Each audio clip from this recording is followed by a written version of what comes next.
Ndugu wanahabari, mkutano wetu huu unalenga kuhabarisha umma kuhusu maadhimisho ya siku ya mtoto anayeishi na kufanya kazi mtaani ambayo huadhimishwa kila mwaka tarehe 12 Aprili.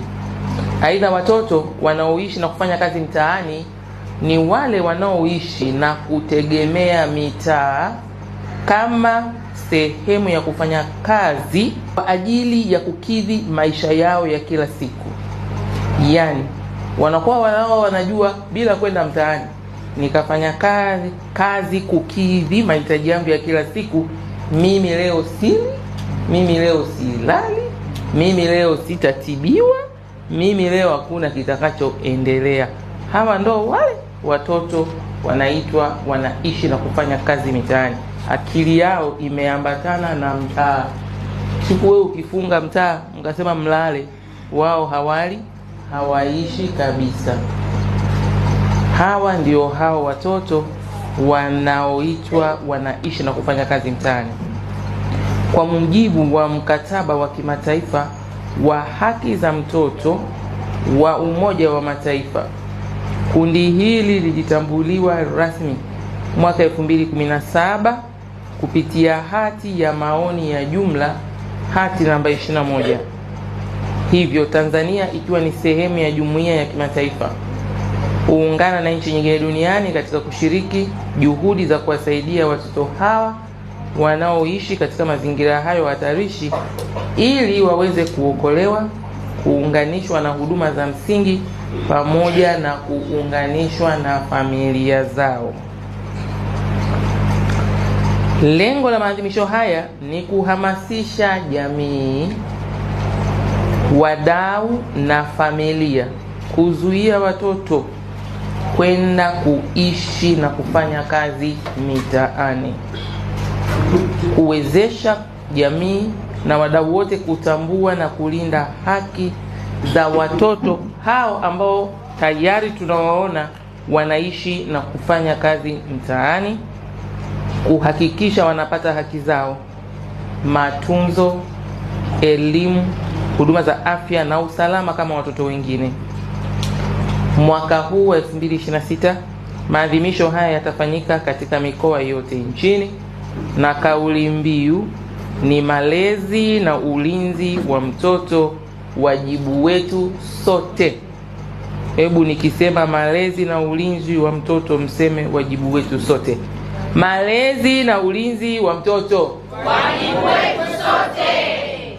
Malezi na ulinzi wa mtoto, wajibu wetu sote. Asante. Kauli mbiu hii inabeba ujumbe mzito unaosisitiza jukumu la kumlea na kumlinda mtoto si la mzazi au mlezi pekee, bali ni la jamii nzima, na hapa Mheshimiwa Mkuu wa Wilaya ameongea vizuri sana. Aidha, kauli mbiu hii inahimiza kila mdau ikiwemo familia, taasisi za dini, mashirika yasiyo ya kiserikali, sekta binafsi, mashirika ya kiraia na wananchi kwa ujumla kushiriki kikamilifu katika kuhakikisha watoto wanalelewa katika mazingira salama yenye upendo na maadili mema yanayozingatia mila na desturi za Kitanzania. Na hapa nimefurahi kuona viongozi wa dini. Naweza kusema tu bila kuongeza nguvu ya viongozi wa dini kufanya kazi yao ipasavyo na kuwafikia watu wengi sana, wakasimika sheria kuu ndani ya fikra za watu kwamba wameumbwa wanafanana na Mwenyezi Mungu. Hilo ni jukumu lao na wajibu wao kutenda yale Mwenyezi Mungu ambayo amekusudia yaliyo mema. Hii kazi itakuwa ngumu sana. Tunaweza tukaweka mikakati mingi sana serikali, lakini mtu kwenye fikra zake na moyoni wake ana dunia yake nyingine kabisa, wala hawasiliani na huyo Mungu, yanaingia matokeo.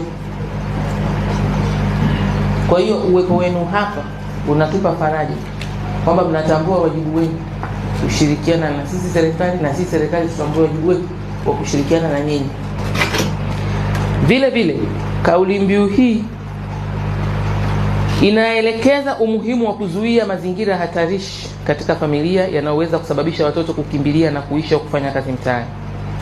Kwa upande mwingine, kauli mbiu hii inasisitiza wajibu wa jamii kuwalinda watoto dhidi ya ukatili, unyanyasaji na unyonyaji na kuhakikisha wanapata fursa sawa za maendeleo katika nyanja zote zinazowahusu watoto. Hivyo, kwa ujumla, sisi sote kama Watanzania na wadau wake wote kwenye maendeleo, ila tupasa kwa pamoja kushughulikia changamoto za kifamilia, kiuchumi na kijamii ili kuzuia tatizo la watoto kukimbilia kuishi na kufanya kazi mtaani.